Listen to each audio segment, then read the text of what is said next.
another video और आपका आज वीडियो स्वागत में। आज है। वीडियो में लेकर आए, इसका टाइटल है Ramayan Rama trailer hidden details you missed. तो चलिए जानते हैं इस वीडियो में, लेकिन इससे पहले इस वीडियो चैनल का ओरिजिनल लिंक आपको हमारी वीडियो के डिस्क्रिप्शन मिल जाएगा। सब्सक्राइब किया, लाइक किया, शेयर को फॉलो किया इनके चैनल को। उसके अलावा लोग चैनल का लिंक स्ट्रॉन्ग लिंक भी हमारी वीडियो के डिस्क्रिप्शन मिल जाएगा। सब्सक्राइब किया, लाइक किया, शेयर को फॉलो चलिए करें। देख लेते हैं ये वीडियो। गुरु नमित मल्होत्रा की रामायण मूवी का ग्लिप्स आने के बाद काफी लोगों के बीच में इसका मिक्स्ड रिएक्शन है, जहाँ पे पूरे लोग तो इंडियन कंटेंट के ऊपर मुंह फाड़ने तो आ ही जाते हैं, क्योंकि हमारी पॉपुलेशन इतनी है कि उन्हें वैलिडेशन मिल जाता है, वो भी भर भर के। पर अभी इतनी डिटेल्स को देखते हुए अगर हम अपने प्रभु श्री राम वाले ग्लिम्स पे गौर करें तो हमें कुछ और भी ऐसी डिटेल्स नजर आती हैं जो कि काफी सारे सवाल खड़े करते हैं। जिनमें से सबसे पहले जो डिटेल हमें दिखती है कि जब टीजर शुरू होता है तो हमें एक वॉर सीक्वेंस दिखाई जाती है जो कि एक स्नोई माउंटेन एरिया पे हो रही है। एंड वाल्मीकि रामायण में ऐसा कोई भी स्टोरी लाइन नहीं है जिसमें अपने श्री राम और रावण की सेना के बीच में कोई वॉर हुई थी स्नो एंड माउंटेन प्लेन्स पे। लेकिन अगर हम पूरे वाल्मीकि रामायण के टेक्स्ट की बात करें तो उसमें एक ऐसी मैसिव वॉर सीक्वेंस है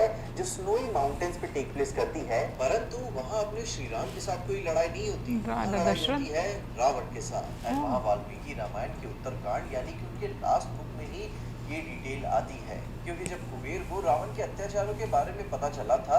तो वो उसे सुधारने के लिए अपने एक मैसेंजर को भेजते हैं, और वहां रावण बहुत ही गुस्से में आकर उस मैसेंजर को ही मार देता है और सीधे कुबेर के पास अटैक करने हिमालयाज निकल पड़ता है, यानी कि माउंट कैलाश के पास, जहां में कुबेर की कैपिटल अलकपुरी देखने को मिलती है। एंड वहां बर्फीले पहाड़ों में रावण और उसकी आर्मी मरीचा, प्रहस्ता एक्सेट्रा की कुबेर के साथ यक्षा सेना से भयंकर वॉर होती है।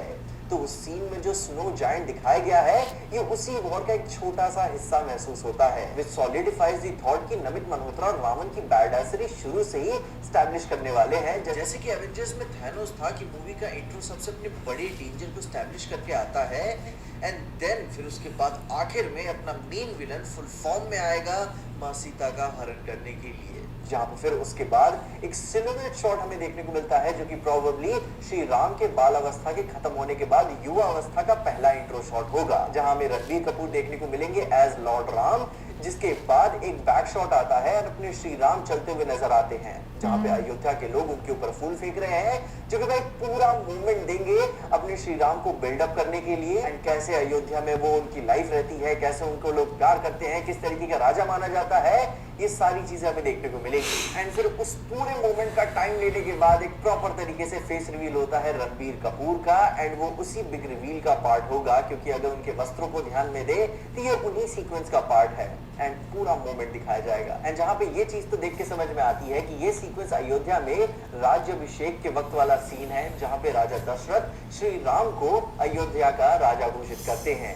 एंड फिर उसके बाद एक और शॉट आता है जहां पे राम जी एक क्रीचर या असुर से लड़ रहे हैं, जहां अगर नितेश तिवारी यहाँ पे स्ट्रिक्टली वाल्मीकि रामायण को फॉलो करते हुए आ रहे हैं तो राम जी का वनवास कोई नॉर्मल फॉरेस्ट में नहीं हुआ था, वो जंगल दंडकारण्य जंगल है, जो कि एक प्रॉपर मॉन्स्टरवर्स का वन है, जहाँ पे वनवास के टाइम राम जी का सामना मेनली दो सबसे भयंकर और म्यूटेटेड क्रीचर्स से हुआ था, जिसमें तो अपने सबसे पहला विराध्य है, जो कि दंडकारण्य फॉरेस्ट में एंट्री करते समय राम जी, लक्ष्मण जी और सीता के सामने विराट नाम का एक मैसिव मॉन्स्टर आ जाता है। एंड वाल्मीकि जी के हिसाब से विराट एक बहुत ही पहाड़ जैसा बड़ा भयंकर आवाज वाला राक्षस था, जो कि चीते की खाल पहनता था और अपने पास एक बड़े भाले पर मरे हुए शेरों और भेड़ियों को लटका कर घुमा करता था। जहां फिर उसके बाद आता है दूसरा कबंधा, जो कि सीता हरण के बाद जब राम जी और लक्ष्मण जी उन्हें ढूंढ रहे थे तब उनका सामना करौंचा फॉरेस्ट में एक कबंधा से हुआ था, और ये वाल्मीकि रामायण की सबसे क्रीपिएस्ट क्रीचर्स में से एक है, क्योंकि इसका तो ना कोई सिर था और ना ही कोई गर्दन, जहाँ इसकी आंखें इसके सीने पे होती थी और इसके दांतों वाला मुंह इसके पेट पे होता था, और उसके दोनों हाथ एक एक मील तक लंबे बताए जाते थे। और इन दोनों डिस्क्रिप्शंस के हिसाब से इस सीन में दिखने वाले फीचर्स में से यह कोई तो एक नहीं है, तो ये दूसरी दंडकारण्य वन के रैंडम दानव होंगे, जो कि वाल्मीकि रामायण वाले वर्जन्स में क्रीचर्स एंड डीमंस किसी मिनी बॉस फाइट्स की तरह ऐसे इस कहानी में उजागर होते हुए नजर आएंगे। जहां फिर उसके बाद अपने श्री राम का धनुष उठाने वाला सीन नजर आता है, और ये चाहे तो अपने वाल्मीकि की रामायण हो या फिर तुलसीदास की रामचरितमानस, राम जी ने मां सीता के स्वयंवर में जो धनुष तोड़ा था वो ये सेम सीन होगा, एंड उसी में परशुराम की भी एंट्री होती है। मैंने वो पोयम याद की हुई थी एग्जाम में पास होने लेकिन क्योंकि ये सीन में मैं पीक से नीचे कुछ भी एक्सपेक्ट नहीं करता। जिसमें आपको थोड़ा सा और कॉन्टेक्स्ट दे दूं तो वो धनुष था भगवान शिव का, और उस धनुष का नाम था पिनाका। जहाँ पे अब ये कोई आम लकड़ी का धनुष नहीं था, ये एक absolute weapon of mass destruction था जो कि डायरेक्टली लॉर्ड शिव से आता है। एंड यहाँ किंग जनक के पास ये सेफली रखा हुआ था, और उन्होंने एक कंडीशन रखी हुई थी कि जो कोई भी इस बो को उठाकर उसके ऊपर डोरी यानी कि प्रत्यंचा चढ़ा लेगा वो मां सीता के साथ विवाह के लिए योग्य होगा। अब यहाँ वाल्मीकि जी ने डिस्क्राइब किया ही हुआ था कि पिनाका को राम जी जब डोरी चढ़ाने के लिए बेंड करते हैं तो वो इतने बल का प्रयोग कर देते हैं कि वो टूट ही जाता है, और उसके टूटने की आवाज से इतनी भयानक आवाज निकलती है कि जैसे किसी पहाड़ पे बिजली गिरी हो। और यहाँ इतना होते ही वहां पे खड़े जो जितने भी सारे राजा होते हैं वो लोग बेहोश होकर गिर जाते थे, और सिर्फ अपने श्री राम, लक्ष्मण और विश्वामित्र और किंग जनक को छोड़कर बाकी सब खड़े थे। और फिर उसके बाद एक शॉट आता है जहां श्री राम, लक्ष्मण जी और मां सीता अयोध्या के दरबार में चल के जाते हैं अपने वनवास वाले कपड़ों में। एंड ये अपने वनवास जाने के पहले वाले सीन्स में से एक है जहां पे अब मैं ये मान के चल रहा हूँ कि वनवास को ऐसे नॉर्मल में ही नहीं निकाल देंगे, वो इसे प्रॉपर विदाई का मोमेंट देंगे जो कि बहुत ही इमोशनल होगा। जहां पे फिर एक शॉट में जब वो राजा दशरथ से मिलने जाते उठते हैं तो हम देख पाते हैं कि राजा दशरथ के बगल में उनकी 3 लेफ्ट में रानियां खड़ी हुई हैं। कौशल्या, माता कैकेयी और माता सुमित्रा। जहाँ फिर उसके बाद वाले शॉट में पूरे अयोध्या वासी भगवान के वनवास जाने से पहले उन्हें देखने के लिए आए हैं, जिसको उन्होंने फिल्म मेकर्स ने जान के रात में रखा हुआ है, क्योंकि जब वो पार्ट 2 में वापस आएंगे तो उनके साथ अयोध्या की रोशनी भी वापस लौट चुकी होगी। एंड फिर अगले ही शॉट में राजा दशरथ प्रभु श्री राम को अपने मुकुट देते हुए नजर आते हैं, और फिर आगे वो वनवास वाले सीन को कंटिन्यू करते हुए हमें देखने को मिलता है जहाँ पे राम जी राजा दशरथ से हाथ जोड़ रहे हैं, और साइड में देख ही सकते हो कि माता सीता भी उनके साथ मौजूद हैं। जिसके बाद कैसे छोटी-छोटी डिटेल्स मिस हो जाती हैं। नदी में खड़े होकर कुछ विसर्जित कर रहे हैं। एंड अपनी वाल्मीकि रामायण के हिसाब से इस सीन के 2 बड़े पॉसिबिलिटीज हो सकती हैं, जहाँ पे सबसे पहले तो राम जी, लक्ष्मण जी और मां सीता चित्रकूट पे वनवास काट रहे थे, तब वहां पे भरत उन्हें ढूंढते हुए आते हैं और राजा दशरथ की मृत्यु की न्यूज देते हैं, और ये सुनकर राम जी पूरी तरीके से टूट जाते हैं।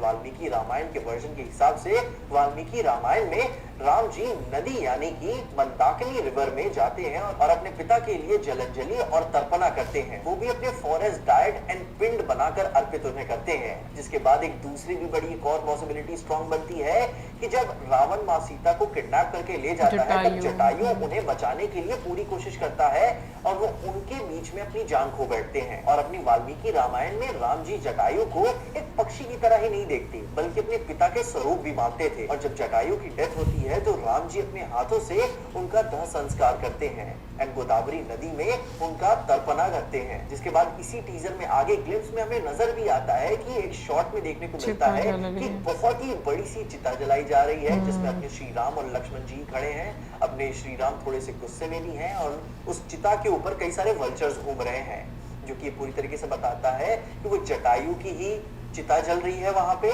एंड वहां पे अपने प्रभु श्री राम अपने थोड़े से गुस्से में प्रतिज्ञा भी लेते हुए नजर आते हैं, अग्नि प्रतिज्ञा कि वो रावण की फील्डिंग वहां से सेट करेंगे। जहां पे इन सब बातों के अलावा एक और शॉट आता है जहां पे तूफान है और उसके बीच में से अपने श्री राम चलते हुए नजर आ रहे हैं। और यहाँ एक पीक डिटेलिंग ये भी नजर आती है नितेश तिवारी की तरफ से कि अगर श्री राम का युद्ध वाला कवच देखोगे तो ये किसी खास मटेरियल से नहीं बना है, ये आम वेस्ट से बना हुआ है, ऐसे छाल से जो झोपड़ी में छाल इस्तेमाल करने के लिए यूज होता है, उससे बिल्ड करके बनाया गया है उनका कवच, जिसमें ये इसे अपने लंगा वाले युद्ध के ग्लिम्स को प्रेजेंट करते हुए भी नजर आ सकते हैं। जहां पे अब हाँ वो युद्ध वाला कवच आगे पार्ट 2 में चल के चेंज हो सकता है, मगर हाँ शुरुआत के लिए काफी अच्छा है। इसके बाद हमें एक और ओल्ड लेडी डीमन या फिर फीमेल जायंट राम जी से लड़ते हुए देखने को मिलती है, जहाँ पे वो वाल्मीकि रामायण के हिसाब से ये और कोई नहीं बल्कि ताड़का है। अब ये राम जी की लाइफ की सबसे पहली और सबसे ब्रूटल एनकाउंटर में से एक होगी, जहाँ पे वाल्मीकि रामायण के बाल कांड के हिसाब से ये तब की बात है जब राम जी एक टीनेजर हुआ करते थे, जहाँ पे सेज विश्वामित्र राम और लक्ष्मण को अपने आश्रम में रक्षा करने के लिए ले गए थे और वहाँ पे उनका सामना होता है एक डीमनस से। अब देखो ताड़का ओरिजिनली एक यक्षासिनी थी, जिसको आगे अगस्त्य ने श्राप देकर एक भयानक मैन ईटिंग राक्षनी में म्यूटेट कर दिया था। एंड वाल्मीकि जी के डिस्क्राइब किए गए हिसाब से उस राक्षिणी के अंदर 1000 हाथियों तक की ताकत थी। और ये फाइट उस हिसाब से राम जी के कैरेक्टर आर्क के हिसाब से बहुत ही बड़ी बात है। एंड उसके ऊपर भी एक बहुत ही इंपॉर्टेंट छोटी डिटेल ये भी आती है कि शुरू में वाल्मीकि रामायण में ही लिखा गया है कि राम जी पहले उसे मारने में हिचकिचा उठते हैं क्योंकि वो एक स्त्री थी, तो उन्होंने सब उसका हाथ काटने को सोचा हुआ था। पर जब अपने विश्वामित्र उन्हें समझाते हैं कि एक मॉन्स्टर का कोई जेंडर नहीं होता और इनोसेंट लोगों को बचाने के लिए एक राजा को अपना धर्म निभाना ही होगा, तो अपने श्री राम जी ने एक तीर से उसे मार गिराया, क्योंकि hammer of justice is unisex. And फिर उसके बाद ये सीन माता सीता के स्वयंवर के बाद वाला सीन हमें देखने को मिलता है, जहां शादी के बाद राजा दशरथ और राम जी पूरे बारात के साथ अयोध्या वापस लौट रहे थे। तभी अचानक से मौसम भयानक हो जाता है और रास्तों के बीचों बीच रास्ता रोक के खड़े हो जाते हैं भगवान परशुराम, जिनके बारे में दिखाया तो नहीं गया है। एंड आई होप कि एक थोड़ा सा सरप्राइज ही होगा। एंड अगर आपको थोड़ा बहुत भी परशुराम के बारे में पता है तो आपको पता ही होगा कि वो क्षत्रियों को लेकर कितने बड़े हेटर हैं। जहाँ पे हाथ में उनके होता था तो एक क्लासिक सा एक्स यानी कि फरसा, एंड दूसरे हाथ में एक चमकता हुआ धनुष। और फिर वो इसी एक्स को हम रणवीर के हाथ में देखते हुए नजर आते हैं, पूरा सा लाइक हीरो मोमेंट क्रिएट करते हुए, जिसे देख फिर परशुराम फिर गुस्से में आते हैं क्योंकि राम जी ने उनके गुरु यानी कि लॉर्ड शिव के धनुष को यानी कि पिनाकों को तोड़ा हुआ था। एंड फिर उन्होंने राम जी को चैलेंज किया कि शिव जी का धनुष तोड़ना कौन सी बड़ी बात है, ये भगवान विष्णु का धनुष है जिसका नाम है सारंग। अगर सच में इतनी शक्तिशाली हो तो इस पे डोरी यानी कि प्रत्यंचा चढ़ाओ। एंड फिर आप तो जानते ही हो कि अपने भगवान श्री राम लाइक क्या क्या एक्सीडेंट्स कर सकते हैं। जिसके बाद फिर आता है अपना बोट वाला सीक्वेंस, जहाँ पे हम राजा दशरथ की आवाज एक बार सुनते हैं एंड वो राम जी को पुकार रहे हैं और राम जी को इसका आभास हो जाता है। एंड जहाँ पे ये उनका अंतिम वक्त वाला सीक्वेंस हो सकता है मोस्ट प्रोबेबली। एंड फिर उसके बाद आता है अपना सबसे आइकॉनिक मोमेंट, रावण का शॉट, जहां पे रावण सीता हरण के लिए जा रहा है और अपनी बहन सुरपंखा का बदला लेने के लिए जा रहा है। और पुष्पक विमान को भी देख सकते हैं हम, जो कि किसी अवतार मोमेंट से कम नहीं है, जिसमें से अब हाँ थोड़ा सा विजुअल इनकंसिस्टेंसी जरूर सी बात है। मिक्स्ड रिएक्शंस आप सबने सुनी लिए होंगे, मेरी फर्स्ट रिएक्शन वाली वीडियो भी आपने, रिव्यू वाली वीडियो भी देखी होगी। तो पूरे ग्लिम्स में आपको इसके इंस्पिरेशन थोड़े थोड़े अलग अलग जगहों से फील हो जाते हैं, थोड़ा सा वीडियो गेमिश भी फील होता है, पर एटलीस्ट कोई आदि पुरुष की तरह ऐसी चीज नहीं है कि फिक्सेबल नहीं है। इनके पास अभी भी टाइम है एंड ऐसी चीजें हैं इसके अंदर वीएफएक्स के लेवल पे कि इंप्रूव की जा सकती हैं। एंड कितना भी बुरा कर लेंगे तो एटलीस्ट ओवरऑल जितना तो बुरा नहीं करने वाले। कितने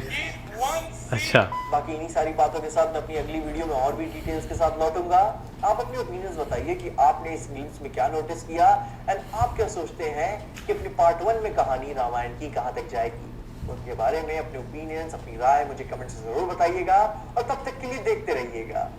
पीजे एक्सप्लेन। वैसे काफ़ी डिटेल में चीज़ें जो है हम डिस्कस किए और काफ़ी सारे सीन्स बीच में ऐसे थे जिसका कॉन्टेक्स्ट काफ़ी डिफरेंट जो है वो सुनने को मिला। तो अच्छा लगता है जब हम डिफरेंट रिव्यूज़ सुनते हैं, आपको नॉलेज मिलती है, क्योंकि जब हम मूवी देखेंगे तो एटलीस्ट आपको कॉन्टेक्स्ट पता होगा तो वो सीन को आप और अच्छे से एब्जॉर्ब कर पाते हो कि इसकी जो इसके पीछे एक कहानी है, क्या थीम है इसका, क्यों ये चीज़ें हो रही हैं। तो मुझे इसलिए बड़ा अच्छा लग रहा है कि हर इंसान के डिफरेंट रिव्यूज़। अच्छा, वैसे जब आप डिफरेंट व्यूज़ सुनते हैं तो आपको जो है ना वो काफ़ी ज़्यादा चीज़ें जो हैं वो पता चलती हैं। जैसे हम स्टार्टिंग का जो एक युद्ध हुआ तो उसमें भी हम स्नोई माउंटेन्स देख के हमने भी गैस लगाया था कि भाई हिमालयस जो है वो हो सकते हैं, लेकिन क्योंकि हमने जितनी भी रामायण से रिलेटेड वीडियोस देखी हैं या हमने जो शॉर्ट वीडियो जो एक बनी थी, मूवी बनी थी रामायण पे, वो भी देखी, तो उसमें हमें जो है ना ये पता था कि भाई हिमालय पर्वत जो है वो उठाकर लाया गया था, लेकिन जो है संजीवनी बूटी के लिए, लेकिन वहाँ पे कोई युद्ध हुआ था उससे रिलेटेड जो है वो उसमें भी कुछ नहीं था। तो आज वो जो है वो क्लियर हुआ है कि भाई पहले जो है हिमालय पर्वत, तुम हनुमान जी वाला कह रहे हो? हनुमान जी हिमालय पर्वत कब लाए थे? यानी कि हिमालय से पर्वत उठा के लाए थे ना। संजीवनी बूटी तो हिमालय से लाए थे ना वो। मुझे नहीं पता यार। तो वो स्नोई माउंटेन्स में जो युद्ध हुआ वो रावण का पहले वहाँ पे जो है वो युद्ध हो चुका हुआ है। अच्छा, वैसे एक कमेंट मैंने ये भी पढ़ा था कि इस पर जैसे हम लोगों ने भी वीडियो बनाई थी ना रिव्यू पे, ब्रेकडाउन पर, तो किसी ने कमेंट किया हुआ था कि हो सकता है कि ये राजा दशरथ की मतलब जो जंग हम लोगों ने देखी थी ना जहाँ पर कैकेयी जी ने उनको बचाया था, पॉसिबल है कि ये वो भी हो सकता है, भी हो सकता है। हाँ। बिल्कुल, वो उसमें भी आपको कोई रेफरेंस जो है वो नजर आए। लेकिन अभी जो ब्रेकडाउन उन्होंने किया एक एक छोटी छोटी डिटेल के साथ, जैसे जो है वनवास पे जाने लगते हैं वहाँ पे सीता जी भी जो है वो साथ होती हैं, फिर उसके बाद जब वो कोर्ट रूम में जाते हैं जहाँ पे सारे वनवास से पहले जो है वो खड़े होते हैं, वहाँ पर जो दिखाया कि सारे खड़े हुए हैं, माता कौशल्या, माता कैकेयी और माता सुमित्रा, लेकिन मुझे लगता है थोड़ा दूर होकर जो खड़ी हुई है ना वो कैकेयी ही है। मुझे भी ये लग रहा है जो अलग खड़ी है। हाँ। बाकी बहुत अच्छा लगा, आई होप आप लोगों ने भी इंजॉय किया होगा। मिलेंगे नेक्स्ट वीडियो में, सब्सक्राइब करना। Good bye.